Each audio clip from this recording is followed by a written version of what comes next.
Hey everyone, and thanks for dropping in for this week's episode of the Weekly Wave presented by WaveRez. My name is Greg Fisher, and today we'll be talking about how to negotiate your lease for your Watersport business. If you haven't already, I suggest listening to episode 4, which talks about finding the perfect location for your business. This will help you understand some of the concepts we'll talk about on the show and make sure you are getting the most ideal location for your operation. When negotiating your lease, keep in mind that there are several ways to structure them. The most popular is a monthly slip rent lease, which is pretty straightforward. You agree to a term such as 5 years, and you pay monthly for use of that slip space. Another type of lease is a percentage rent, where you pay a percentage of your sales each month. I've also seen a hybrid of the two as well, where it's a base rent plus percentage of sales. Let's take a moment to go into more detail on why you might consider one or the other. In a straight monthly lease agreement, you'll find this more common at marinas that don't provide additional services such as fuel, dock hands, advertising, booking assistance, and daily management. You're basically on your own, and that might be a good thing for savvy marketers. You will also find that there is more flexibility in how you run your business since there is typically no daily management or vision for the location. Most operators prefer these types of leases because the fixed cost helps them budget and doesn't penalize them if they grow. The lack of services could be a concern for some, and also the additional spend for marketing. The percentage rent lease is an interesting concept that is starting to become more popular at marinas. The advantage to the percentage lease is that you only pay for what you book. This could be a great option for new businesses that are testing a new concept, or for those that want something turnkey. Marinas that offer percentage rent often provide more services such as dock hands, booking booths, and overall greater footprint in the destination. In some areas, this might be the only option you have, so you'll need to understand if your business can afford it. I caution percentage rent leases due to the fact that marinas will expect your business to perform. And if it doesn't, you can expect that they'll find another business after your lease ends that can earn a greater return for that slip. Before I talk about what to look for when negotiating your lease, it's best to negotiate when you're not happy with the current situation.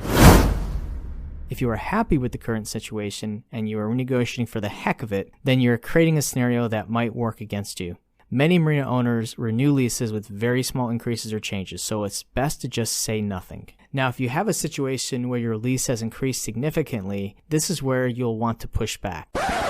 Most marina owners will expect a negotiation, and your dialogue will determine where you'll end up. The first thing you'll need to understand is that this is a negotiation, so you have to expect to end up somewhere in the middle, which means the lease might still go up. Start with asking why the lease went up. Maybe the cost went up because they plan on upgrading the facility or insurance has increased.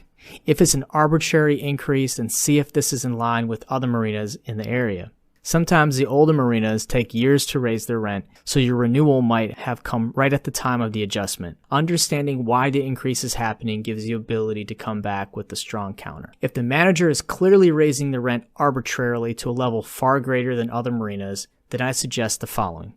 Write an email or letter explaining the value your business brings to the marina. If they have a dock store or sell fuel, you can mention how your business is responsible for increasing these ancillary sales. Mention how the new rent is far greater than other marinas and draw comparisons. Explain what a fair increase would be, or suggest other options such as reduced fuel costs, discounts on supplies, or marketing assistance. In my experience, people are inherently objective and can be convinced with the right approach. If you come in with the right attitude and the expectation that you are trying to meet in the middle, you'll be better off. And if negotiations don't work in your favor, still be sure to thank the marina management for their effort. If you decide to leave, I can't stress enough to do it professionally in case you ever have to come back. In some destinations, there are only a few commercial marinas, so burning bridges will surely put you out of business. If you thought this podcast was helpful, hit that like button and share. We appreciate all your comments and questions on social media. We also appreciate you reviewing the Weekly Wave on your favorite podcast app. Again, I'm Greg Fisher, and thanks for listening to the Weekly Wave.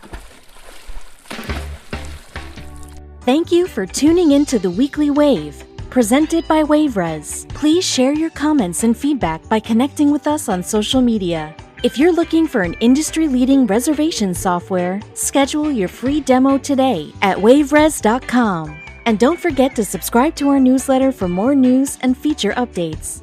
Catch you next time.